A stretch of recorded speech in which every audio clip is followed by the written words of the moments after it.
Bonjour, bonsoir. C'est avec un immense plaisir que je vais vous parler aujourd'hui du premier accord toltèque.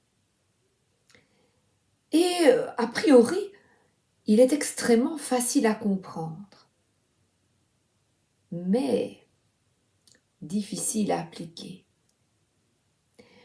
Que votre parole soit impeccable. La communication entre deux personnes est constituée de la parole, des mots issus de la pensée. Ces mots peuvent être des armes redoutables. Prenez conscience de l'épée que vous tenez par le pouvoir des mots. Cette arme est à double tranchant et elle peut autant faire du bien que du mal. L'auteur, Don Miguel Ruiz, nous compare à un chevalier qui maîtrise sa parole, tout comme son épée, afin qu'elle ne nuise ni à soi, ni à autrui. Étymologiquement, impeccable signifie qui ne pêche pas. La pêche au moule, moule. Oui, bon, écoutez, que ma parole soit impeccable. Elle est impeccable quand je chante, quand je suis bien et quand je suis heureuse. Et on est heureux quand on transmet la bonne parole. Et pour l'auteur, on pêche quand on commet quelque chose contre soi-même. Une parole impeccable est donc une parole qui ne nous nuit pas. Voyez, en chantant cette belle chanson, je pourrais dire mon Dieu, que je suis sotte, que je suis folle, et je m'en réfère ici à cette folie. Et bien tant mieux. Parce que là, ce que je vous transmets est extrêmement important à comprendre, et en prendre conscience peut changer votre vie. Je dirais, au lieu de que je suis folle, que la joie mène ma vie et mon existence. Voyez, on peut s'envoyer de bonnes pensées, de bonnes paroles, même vis-à-vis de soi. Certains d'entre nous s'effraient face au silence et préfèrent le remplir de mots parfois brassés, entremêlés, noués, arbitraires, limités. Vous savez, quand on est dans une soirée, il y a des moments de silence. Qu'est-ce que je vais dire pour combler ces silences?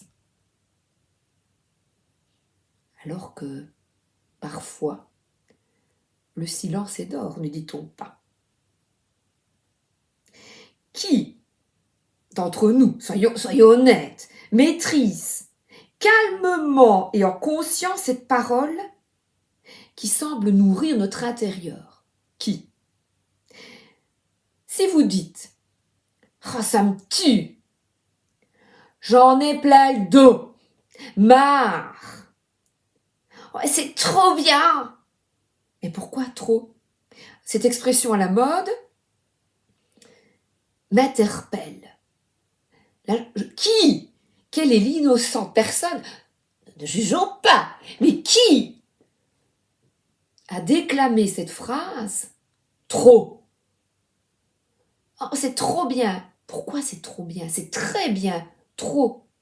Trop, ça veut dire que tu n'as pas le droit d'avoir ce très bien. C'est trop bien, quoi. C'est trop bien pour qui? Pourquoi? Ce trop, ça veut dire que tu envoies à l'univers que c'est trop pour toi. Mais non. Attention aux mots que nous envoyons. Je suis nulle. J'y arriverai jamais. N'oubliez pas, je suis. Je suis quoi? Cette parole négative vous nuit, nous nuit. Voilà. Cela signifie donc de s'abstenir attention, écoutez bien les gars, de juger, de se critiquer et de répéter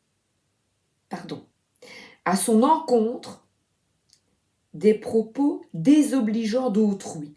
Parce qu'aussi l'autrui, parents, auparavant, ou des gens, voilà, autour de nous, t'es folle. Et on peut se dire, bah oui, je suis folle, en fait, il a raison. Donc de nettoyer son langage de ces termes et expressions négatifs. Donc ce que l'on a reçu, qui est dans notre cerveau, dans notre ordinateur, que l'on se retransmet à soi-même parce qu'on nous l'a dit quand on était enfant, par exemple, et qui est là, en nous. Mais non seulement on s'autocritique, mais on critique les autres, par la médisance, le jugement, la critique, la calomnie. Parce que, à contrario, si tu dis à quelqu'un « Ouais, t'es nul », si cette personne manque de confiance en elle, des profs par exemple, oui, cette épée pourra la suivre, la poursuivre et reste gravée dans son cerveau. Ce magnifique ordinateur qu'est notre cerveau. Mais que dire? Mais que dire alors? Pour être dans la bénédiction. Bénédiction. Bonne diction. Bonne parole. Ah, t'y parviendras mieux la prochaine fois. Que retenir de cette expérience? Que peux-tu mettre en place pour y arriver? Votre pensée et vos paroles demeurent de cette manière positive. La personne ne se sentira pas rabaissée ou culpabilisée. Si vous réfléchissez, nous utilisons sans cesse ces jugements. Alors là, je suis gros, je suis trop grande, je suis trop petite, je suis moche, je suis stupide. C'est vrai, hein? Et ces jugements, on les utilise envers soi et envers les autres. Les autres qui ne sont en fait que le miroir de nous, puisque nous sommes interliés. Ça, c'est ma conviction personnelle, on est tous interconnectés. Donc, n'oubliez pas, ces jugements ont un effet dévastateur sur nous-mêmes et les autres. Et je vais d'ailleurs vous lire un passage du livre que j'ai mis ici. Ce passage, pour moi, est magnifique. Une personne qui a employé des mots et que beaucoup ont suivi. Prenez l'exemple d'Hitler. Il a semé des graines de peur qui se sont développées avec force et ont réussi à provoquer une destruction massive. En observant la puissance incroyable de la parole, nous devons comprendre qu'elle sort de notre bouche. Une peur, un doute semés dans notre esprit peuvent créer une succession dramatique d'événements. Un seul mot est comme un sort et les humains utilisent la parole comme des magiciens noirs, se jetant en toute inconscience des sorts les uns aux autres. Chaque être humain est un magicien. Par notre parole, nous pouvons soit jeter un sort, soit l'en libérer. Exemple, je vois un ami et lui fais part d'une opinion. Tiens, la couleur de ton visage est celle des gens qui vont avoir le cancer. S'il écoute ces paroles et s'il est d'accord avec, il aura un cancer dans moins d'1 an. Telle est la puissance de la parole. Au cours de notre domestication, nos parents, frères, sœurs ont émis des opinions sur nous, sans même y réfléchir. Nous avons cru ces opinions et vécu dans la peur qu'elles véhiculaient. Comme de ne pas être assez bon en natation. En parenthèse, mon père, je parle de ça, mon père, quand j'étais petite, était moqueur et m'appelait gros cul. J'avais peur dans l'eau, je n'étais pas sportive comme lui. Il me disait « cul lourd, gros cul ». Eh bien non, je n'ai pas un cul lourd et un gros cul, non. On peut changer les choses, les amis. On peut changer. Nous avons cru ces opinions, non. Et vécu dans la peur qu'elles véhiculaient, je dis non. Donc comme ne pas être assez bon en natation, en sport ou en écriture. Ou quelqu'un exprime une opinion, regarde comme cette fille est moche. Si cette fille en question entend cela, croit qu'elle est laide et grandit avec l'idée qu'elle n'est pas belle, peu importe qu'elle le soit ou non. Et là, cette phrase est très importante. Tant qu'elle est d'accord avec cette opinion, elle croira qu'elle est laide. Et elle subit l'influence d'un sort. Et j'en ai l'intime conviction. Ouais, je suis super forte en natation. Alors, donc, parlez avec intégrité. Ne dites que ce que vous pensez vraiment. Évitez d'utiliser la parole pour vous exprimer contre vous-même ou pour médire autrui. Utilisez la puissance de la parole dans le sens de la vérité et de l'amour.